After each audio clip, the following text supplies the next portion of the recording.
한 주간 포털사이트 뉴스에서 가장 이슈가 되었던 뉴스들을 살펴보고 빅데이터 관점에서 분석해보는 21대 총선 빅데이터 시간이 돌아왔습니다. 빅플라이 소프트 미디어 빅데이터 연구소 소장 이경락 박사 나왔습니다. 어서 오십시오. 예, 안녕하십니까. 자, 총선은 끝이 났고 민주당의 압승으로 결과가 나왔습니다. 자, 그런데 이걸 압도적인 승리라고 보기 어렵다 이런 이야기도 있다고 하는데 어떤 측면에서 그렇습니까? 네, 그 얘기를 하려면 이제 먼저 그 미국 선거 얘기 드리면서 이제 이해가 쉬우실 것 같은데요. 그러니까 예전에 그 아들 부시 대통령이 당선될 때 민주당 엘고어가 5,100만 표 그리고 공화당 조지 W 부시가 약 5,045만 표를 득표를 해서 약 54만 표 이상을 이제 엘고어가 더 득표를 했거든요. 예. 그런데 이제 미국이 이제 연방이고 각 주에 이제 선거 인단을 얼마나 확보하는가 뭐 이런 거에 따라서 이제 대통령이 결정이 되기 때문에 그래서 오히려 더 많이 득표하고도 엘고어가 더 많이 득표하고도 조지 부시가 됐었고요. 그리고 사실 또 16년 이후는 더 심했습니다. 그러니까 지난 대선에서 그 힐러리가 사실은 트럼프보다 280만 표, 그러니까 미국인들로부터 280만 표나 더 받았음에도 불구하고서 이 미국 선거 제도 때문에 패배를 했는데. 예, 그래서 그러니까 미국에서 내수차도 선거 제도를 바꿔야 되는 거 아니냐 이런 얘기가 있었죠. 예, 그러니까 어떻게 보면은 득표를 많이 한다고 해서 그것들이 다 어떻게 뭐 민심을 반영한다, 뭐 혹은 뭐 제도적으로 해서 승리다 이렇게 얘기하기 어려운 측면들이 분명히 있다는 거거든요.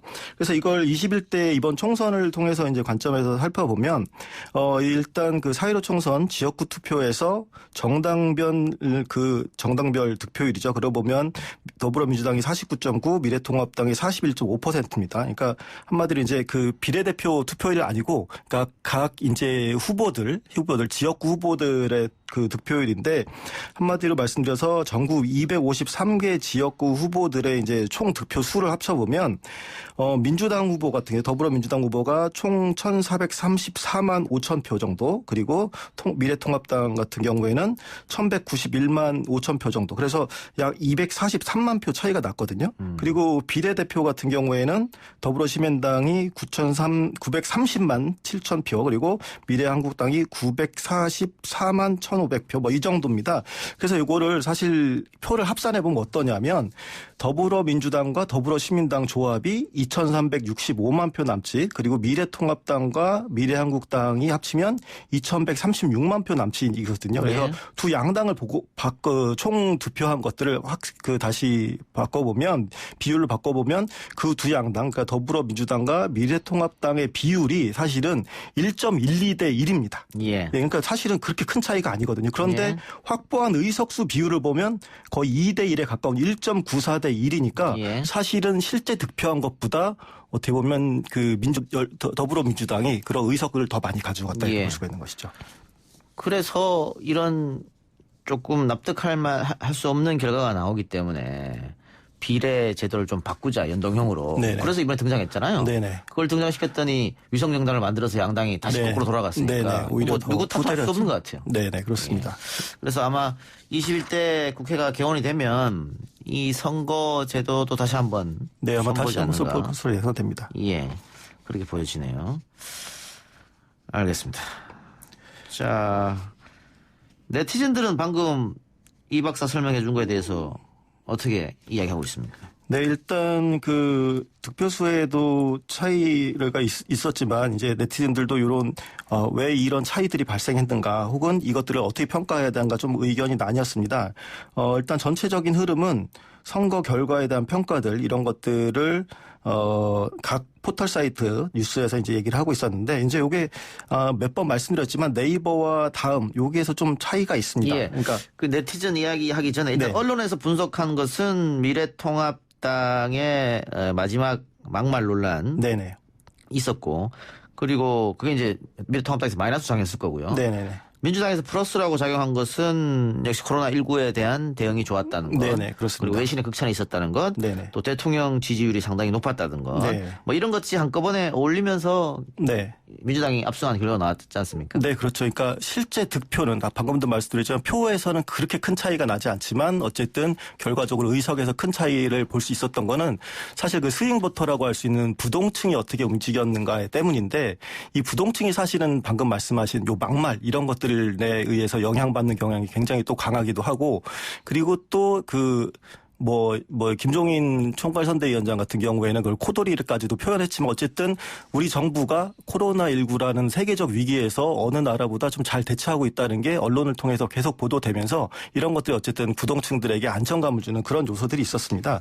예, 그럼 다시 네티즌들의 평가로 가보죠. 네, 그래서 이제 네티즌들의 평가를 보게 되면 네이버 같은 경우에는 눈에 띄는 어휘가 댓글, 유시민, 개헌, 독재, 조작 이런 어휘들이 좀 나왔습니다. 방금도 그 뉴스에도 소개됐지만 연예인들이 이거 조작 냄새나 이런 식으로 해서 이제 물의를 일으키기도 했는데 그런 식의 이유가 좀 네이버에 나왔고 다음 같은 경우에는 검찰 개혁, 대구 경북, 코로나, 강남 이런 얘기들이 있었습니다. 그래서 요것들 요 어휘들이 실제로 어떤 담론을 만들어내는지 의미 구성을 하는지 살펴봤더니 네이버 같은 경우 이렇습니다. 그러니까 국민 수준, 즉 유권자 수준에 대해서 이제 비판하는 내용들 이런 것들이 나타나고 있는 가운데 요게 유권자 수준이 낮아서 미래통합당이 지는 결과가 나왔다. 네, 그렇습니다. 그러니까 이런 선거들이 잘못됐다라는 것들이 지금 결과에 대해서 그래서 이제 야당 심판론이 어쨌든 통했다 이런 분석들도 좀 다소 있었고요.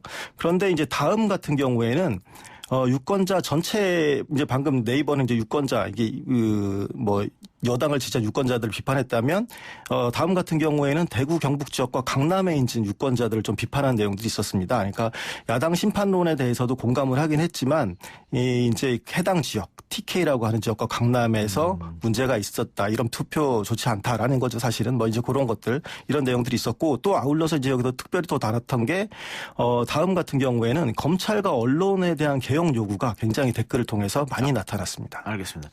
일단 네이버에서 등장했던 단어들은 당연히 이번 선거가 이상하다, 만족할 수 없다, 네. 이런 것일 텐데 선거 조작이라는 단어가 등장했다는 것은 결국은 내가 미는 당이 지면 항상 선거 조작 이야기 나오더라고요. 네, 그렇습니다. 그리고 이게 사실 선거 기간 중에서도 저도 이제 제보처럼 받았던 건데 어떤 일이 있었냐면 사전 투표 같은 것들은 다 조작될 수 있으니까 사전 투표 말고 이거 무조건 본 투표에 가서 해라라는 게 이게 그 어르신들 카카오톡이나 이런 걸로 많이 돌았었다고 합니다. 예. 네. 그런 가짜 뉴스를 돌리면 오히려 불리할 텐데요. 사전투표든 본투표든 많이 가야 이길 텐데. 그렇죠. 많이 가는 게 좋은데 어쨌든 일단은 그 안에서는 사전투표에 대한 그런 조작 의혹 같은 걸로 해서 그 지지자들을 또 다시 묶는 거죠. 그러니까 조작이 벌어지고 있으니까 우리 더 나가야 된다. 이런 것들이죠. 예. 예. 또 다음 같은 경우에는 TK와 강남이 언급됐는데 이것은 TK는 미래통합당에 몰표를 준 것에 대한 불만일 테고 강남 같은 단어가 나온 경우는 왜 북쪽에서 내려온 태고민 후보를 찍어줬느냐. 이러면서 이 지역 비하 혐오 조롱까지 하고 있는 것이죠. 네, 그렇습니다. 이게 나아가서는 어디까지 나왔냐면 국민청원으로 가서 보면 서울 강남구 재건축 지역에 탈북자 세탄민 아파트를 의무 비율로 법제화시켜달라 이런 내용이 나왔습니다. 그런데 그 내용들을 보면 약간 그럴듯해 보이긴 합니다. 그러니까 이 사람들이 강남 지역 사람들이 이해심도 많고 그러니까 여기 지어야 된다 이렇게 하고 그리고 오늘 3시 기준으로 9만 명에 육박했으니까 제가 지금 봤을 때 한 10만 넘었을 것 같은데 이 해당 뉴스에 대해서 어떻게 보면 약간 조롱성의 그런 청원인데 이 댓글들도 사실은 그런 조롱들이 많이 나타났습니다. 그래서 강남 유권자들을 좀 비꼬기를 하고 있는데 요게 좀 도를 넘어서는 거 아니냐 이런 것들도 있고 댓글들 주요 어휘들을 보게 되면 그 순서대로 보면 빨갱이랑 집값이라는 말이 8번째와 10번째의 비중으로 좀 높게 나타났습니다. 근데 이게 뭐냐면 빨갱이가 싫다면서 왜 탈북자 출신을 국회의원으로 만들었냐 이런 발언들이나 새터민 아파트를 만들면 강남 집값이 잡힐 거리다 이런 식의 발언들이 있는데 좀 혐오적인 표현과 발상으로 보이는 그런 측면들이 조금 있습니다. 예, 지역 폄하로 볼 수 있죠. 보면 지금 인터넷에 력삼동, 신론현 이런 식으로 조롱하고 있지 않습니까? 그런 식으로 부분 법칙을 하지 않고 그렇게 하는 것들이 있습니다. 예, 조금 이해하기 어려운 상황이긴 합니다만 알겠습니다. 자. 인터넷에 네이버와 다음에서 이런 의견들이 아직도 나오고 있다고 하면 선거가 끝이 났음에도 불구하고 여당, 야당 지지자들의 싸움은 끝이 나지 않았다. 이렇게 볼 수도 있겠네요. 그 앞서서도 이제 다음 포탈의 경우에 그 대구 경북 지역이나 강남 투표 행위에 대해서 비판한다 이렇게 말씀을 드렸었는데 특정 지역 유권자들의 선택인데 어떻게 보면 그거에 대해서 과도하게 비난하는 것들이 좀 문제가 있고 그리고 아까도 말씀드렸지만 1.12대 1이거든요. 그러니까 그 비율을 보면 사실은 미래통합당 유권자들도 상당히 많이 이제 투표를 한 거예요. 그 비율의 차이가 그렇게 크지는 않습니다.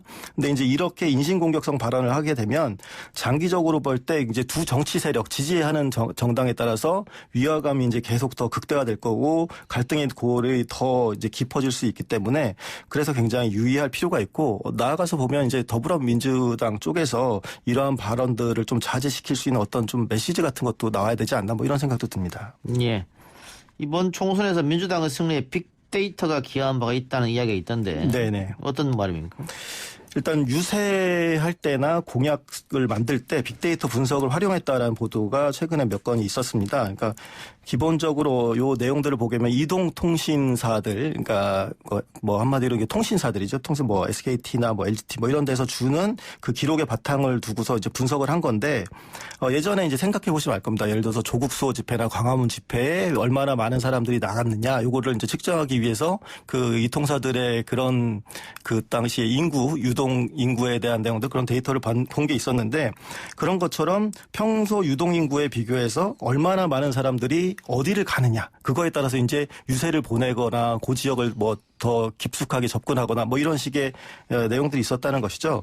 그래서 실제 좀 예를 들어보면 고민정 후보 같은 경우에는 그 큰 사거리 같은 것보다 이제 골목에서 유사를 하는 방식을 많이 취했다고 합니다. 그러니까 저도 이 지역구인데 사실은 큰 사거리에서 못 봤거든요. 근데 어떻게 보면 오히려 찾아가는 유세를 통해서 더 효과를 보았다라고 볼 수 있는데 그 어떻게 보면 고민정 후보가 빅데이터 분석을 통해서 골목골목이지만 여기가 사람들이 많이 다니는 곳이다라고 해서 찾아가는 거죠. 그러면 사실 유권자 입장에서는 멀리서 사거리에서 멀리 보이는 사람보다는 내 앞에서 보이고 뭐 악수를 할 수 있거나 뭐 그럴 수 있는 후보들에게 더 친근감을 느끼기 때문에 그런 쪽에서도 이제 활용이 되었다고 보여지고요.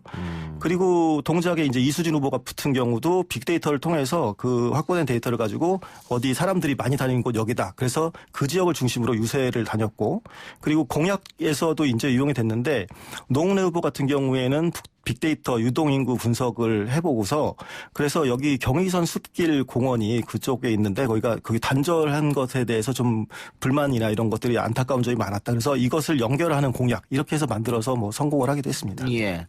그 지지자들이 원하는 것을 뭐 인터넷에 쓰고 하면 그걸 모아가지고 빅데이터를 해보니까 맞춤 공약이 나오기도 하고. 네네. 어디 가서 유세를 하면 더 효과적이다 이런 것도 나오기도 하고. 네, 그렇습니다. 이런 걸 이용했는 거네요. 네, 데이터가 굉장히 많이 쌓이면 그런 것들을 해석할 수 있는 여지들이 생기기 때문에 그것들을 이제 이용한 것으로 보입니다.